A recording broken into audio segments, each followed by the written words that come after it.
یک برادر عزیز شکایت کرده است از حالت قرضداری خودش. گفته وقتهای زیاد می شود که کارهم خوب نیستن، حیاتم پریشان است، یعنی دستم پیش نمی رود، سر راه یعنی کارم بسته شده است و برای من یک نصیحت و یک توصیه کنید که من چیکار کنم خدای من از این مشکلی و دشواری بیرون براره. برادران عزیز امروز فکر میکنم که چنین شخصیت ها در جامعه زیاد هستند که قرضدار هستند، کارهاش خوب نیست، یعنی که حیاتش پریشان است. برای اونها من یک آیتی را همچون توصیه و همچون یعنی پیشنهاد میگذارم. رب العالمین در سوره نوح آیت 10 تا 12 یک قصه عجیب از زمان حضرت نوح علیه السلام بیان کرده است. حضرت نوح علیه السلام میفرمایند که در دور زمانش دوام 40 سال قحطی آمد، ناداری آمد، کمبغلی آمد، مردم چقدر گرسنه ماندن، حتی میگه به حد رسیدن که یعنی زنهایی که شیر دهنده بودن شیرهای سینه‌شو قاق شید، مردها را میگه آبی ستون مهره‌شو قاق شید، میگه نسل فرزند نیافتن و چنان قحطی و ناداری از حد زیاد گذشت.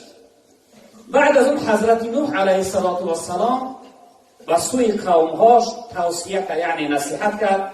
حضرت یعنی یک چیزی برای اونها، یک امری براشون فرمید. حضرت بفرماید استعیذ بالله فقلت استغفروا ربکم انه کان غفارا. حضرت نوح علیه السلام قومش که از پروردگار طلب مغفرت کنید، یعنی ما و شما استغفرالله میگیم.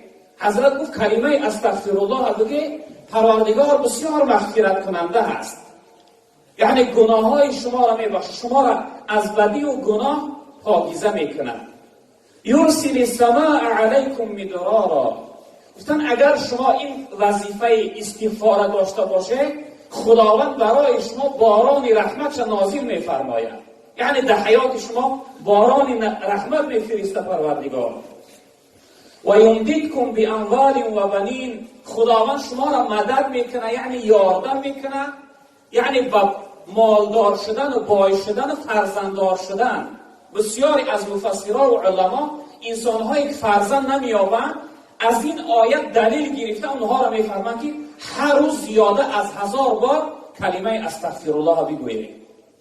حضرت گفتن که شما اگر کلمه استغفار را عادت کنید، خداوند شما را مدد میکنه، یاردم میکنه، شما هم بای میشوید هم سرفرزند میشوید. و یجعل لکم جنات و یجعل لکم انهارا.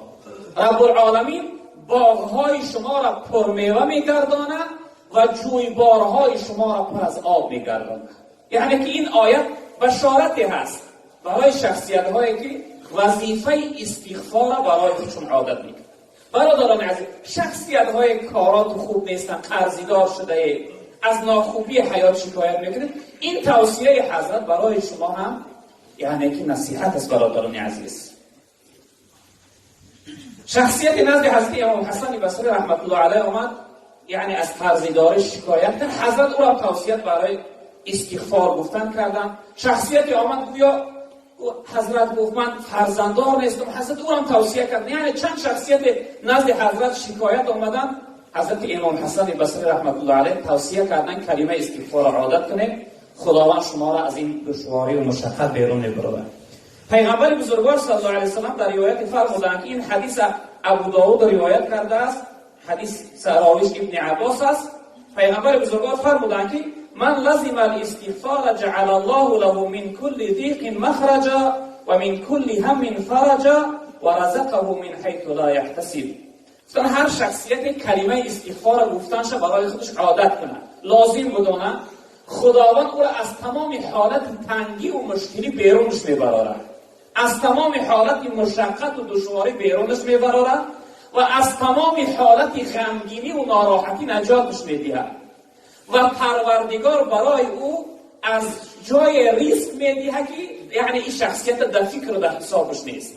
و همین خاطر شما هم باشه برادران عزیز بزرگوار، شخصیت هایی که کارها تو خوب نیستن، یعنی از زندگی شکایت داره، شما هم وظیفه استغفار گفتنش برای خودتون عادت کنید.